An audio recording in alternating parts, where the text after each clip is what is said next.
interesting game of chess going on right now involving Brock Lesnar and his employers at the WWE.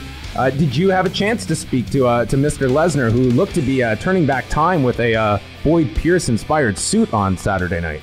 That was the largest tailored, custom-made plaid suit I ever saw, and he stood out, and they trotted him out there like a stallion at a thoroughbred racing farm in Kentucky or something, and he got a big pop from everybody, and the murmurs and the mumbling started when people laid their eyes on him. So, but I did not get the chance to speak to him. We were in different sections adjacent to each other, but it was just too far and been too clumsy to try to get together.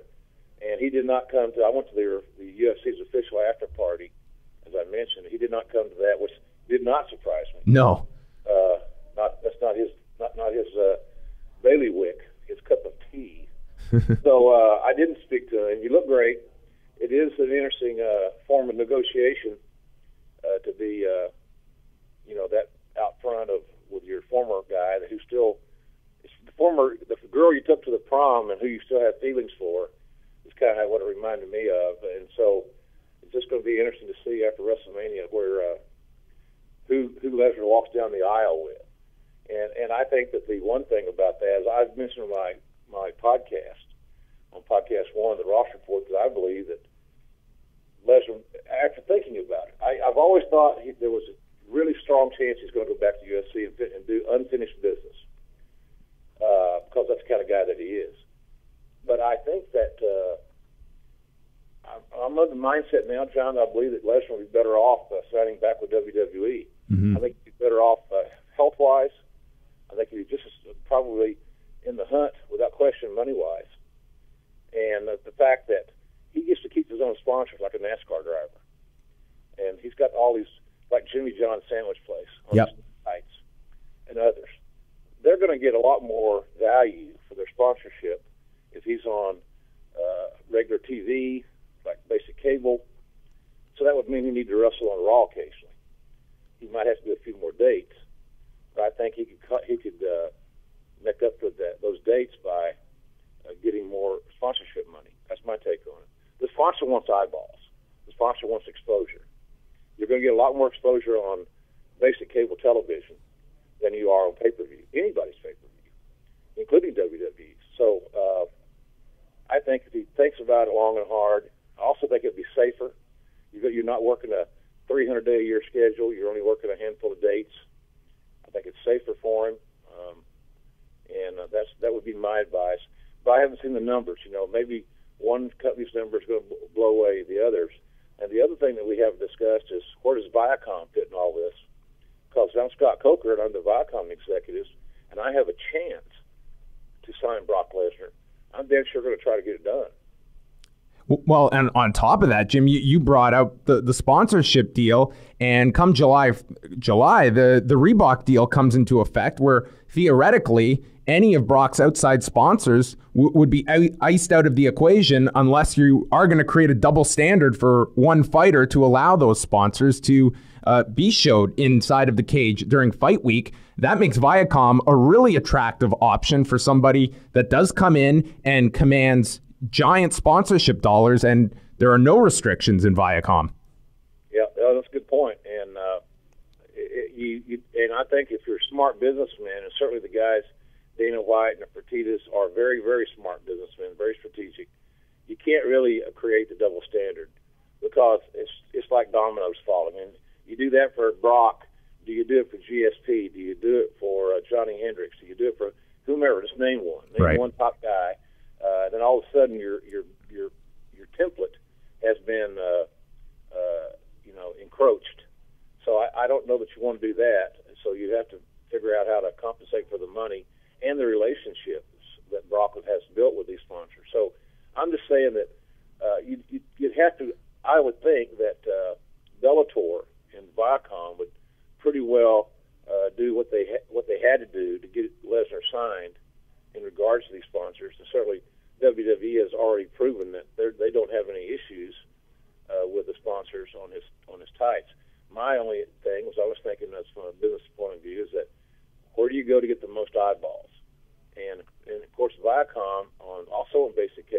back in America, you're looking at a same theory, more eyeballs and just relying on pay-per-view. So I don't know what Brock's relationship, how deep it runs with Dana. I think it's good from what I hear. They're both, cut out of the same cloth. They're alpha males, big time, and so he may just want to do business with Dana on a personal level. But I think that the long haul at his age and everything, all the factors involved, he's got a young family. I think the WWE is the way to go, and I think the way to go in the WWE is for him to be a babyface. And then he creates that other money stream of selling a lot more merchandise because he's a fan favorite. I think the returning conquering hero in the WWE's world is much more marketable, much more viable financially than the returning conquering villain. Mm-hmm. And Lesnar is just one or two maneuvers away from being a full-fledged hero, because people live vicariously through the big son of a gun. People like to see what he does. He's extraordinary, and he doesn't wrestle like a heel. He doesn't retreat. He doesn't regroup. He doesn't cheat behind the referee's back. He doesn't do a lot of the normal things that have made heels really viable over the years that a lot of guys have forgotten how to do. So he doesn't wrestle like a typical heel. So I don't know what makes you want to. The only thing that you boo him for, basically, is the fact that he's being endorsed by Paul Heyman. And without Paul Heyman there, Lesnar is going to be at worst a tweener. But I think he'd be a full-fledged babyface. So I think that would be how I would tweak that. And WWE could better monetize their entire investment by selling more of his merchandise. They'd make more money, and so offset the cost of having a big 7-figure contract for a part-time guy.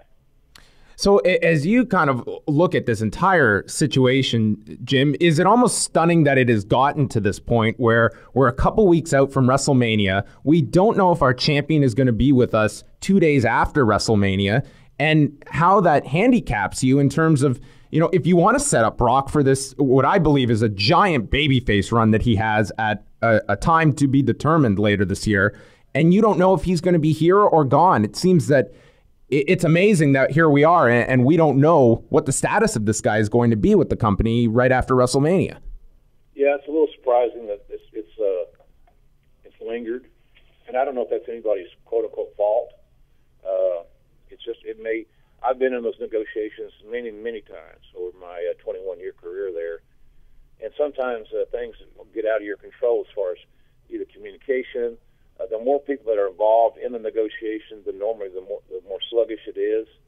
I know Brock's got agents and lawyers and stuff, and of course his own feedback. So getting everybody on the same page, even getting everybody on together at the same time on a conference call, sometimes can be challenging, believe it or not. So somebody reminded me on Twitter that last summer in July, and I didn't even recall, that one of my little editorial rants that I do on my podcast was that if I were WWE, I would probably be working very diligently to get Lesnar re-signed so you didn't roll into WrestleMania with any issues.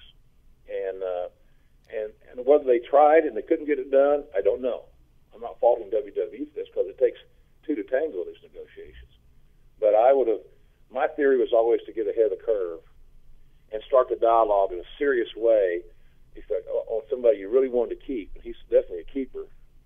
Come on, that's easy. And I would have probably started last summer, and just to begin the dialogue, to test the water. Where are we? Yeah. We have a good shot at renegotiating this guy. Is he going to want a whole lot more money? Is he going to want less dates? Can we get more dates? There's a lot of unanswered questions that you can't ascertain until you communicate. So the earlier you communicate, you can eliminate a lot of the problems. But be that as it may, here we are. And WrestleMania is less than a month away, March 29th. And I don't know. I don't know when Lesnar's contract officially ends. I don't think that he will breach. I don't think there'll be any issues whatsoever. It'd be silly to create legal issues over honoring his contract at this point in the game. Yeah. I don't see that happening at all. So my theory is that he will definitely be defending his title at WrestleMania. And I believe that Reigns will win. And I just think Reigns could be more effective if he was with Heyman, not Lesnar.